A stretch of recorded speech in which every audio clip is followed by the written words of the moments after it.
मोदी साहब के श्री चरणों में नमन करते हुए 85% आबादी को एक माला में पिरोकर हमारे बहुजन समाज को चार बार सत्ता में स्थापित कराने वाले मानवर श्री कांसीराम जी के चरणों में नमन करते हुए, गंगाराम धानक जी के श्री चरणों में नमन करते हुए, माता दीन वाल्मीकि जी के श्री चरणों में नमन करते हुए, संत गाडगे जी की श्री चरणों में नमन करते हुए तथा समय समय पर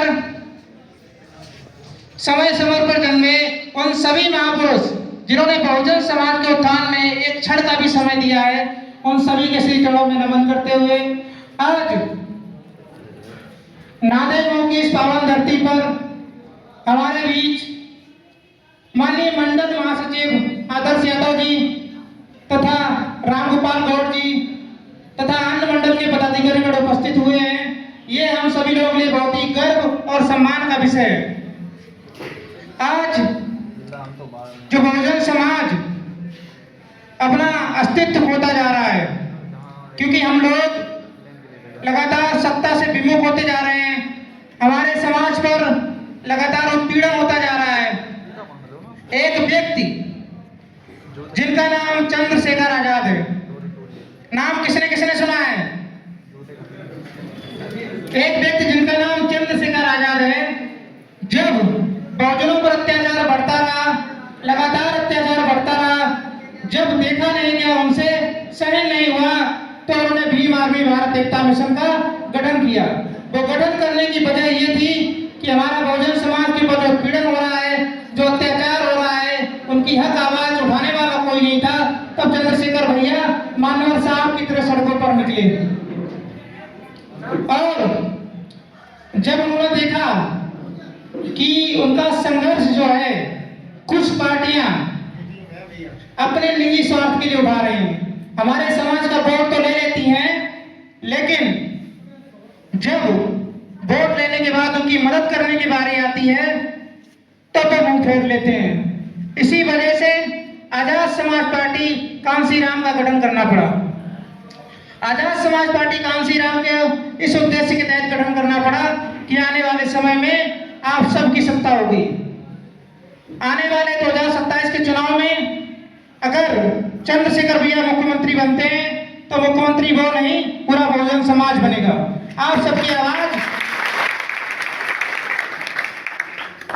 आज हम लोगों ने देखा होगा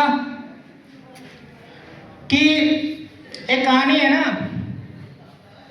एक बकरी होती है, किसी प्रकार से गीदड़ों के झुंड में चली जाती है, तो गीदड़ क्या करते हैं, उसको मारते नहीं है। गीदड़ उसको मारते नहीं है, वापस उसको 2-3 दिन खाना पीना खिला के और छोड़ देते हैं। बकरी अपने झुंड में जाती है, कहती है देखो गीदड़ बहुत अच्छे थे, उसने हमें बहुत खिलाया पिलाया।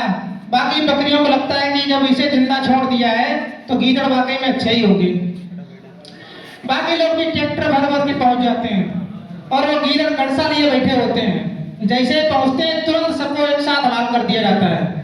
ये कहानी बताने का उद्देश्य ये है कि आप ही के समाज के लोग, बहुजन समाज के कुछ मुखौटे होंगे जो गली गली गांव गांव जाएंगे भाई चंद्रशेखर आजाद को बदनाम करने के लिए कि वो ऐसा करते हैं वैसा करते हैं। भीम आर्मी मुकदमा कराती है, जैसा कि हाल ही में भी हमारे ऊपर भी एक मुकदमा हुआ था 308 का, हालांकि वो फर्जी मुकदमा था, वो कोर्ट में भी चल रहा है।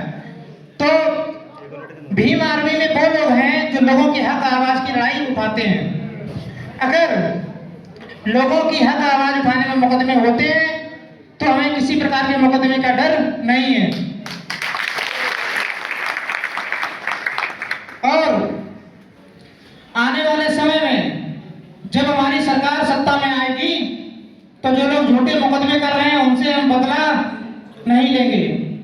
हम तथागत गौतम बुद्ध को मानने वाले हैं, हम उनसे बदला उनको माफ करके लेंगे। आज आप लोगों ने देखा होगा कि जो विपक्षी पार्टियां हैं उनकी भीड़ में ज्यादा भीड़ लोग नहीं होते हैं। यहाँ तक कि मोदी जी भी जाते हैं तो 5-10 हजार से ज्यादा भीड़ इकट्ठी नहीं होती है। भाई अगर चंद्रशेखर भैया मीटिंग करने ले जाते हैं तो लाखों की भीड़ इकट्ठी हो जाती है। क्यों? क्योंकि हमारा बहुजन समाज धीरे धीरे जागरूक हो रहा है। आज की जो समीक्षा है इसमें जितना भी गेस्ट हाउस, मंच, नाश्ता वगैरह का प्रोग्राम है, तैयारी की गई है, वो मेरे पैसे से नहीं की गई है। ना हमें किसी पार्टी, हमारी पार्टी ने फंड दिया, ना संगठन की तरफ से। कि जितना भी पैसा है आप सभी लोगों का 100 50 500 रुपए इसमें लगा हुआ है। गलत तो नहीं कह रहा हूं मैं? इस मीटिंग का जितना भी खर्चा है यहाँ बैठे मेरे ख्याल से हर व्यक्ति ने दिया हुआ है।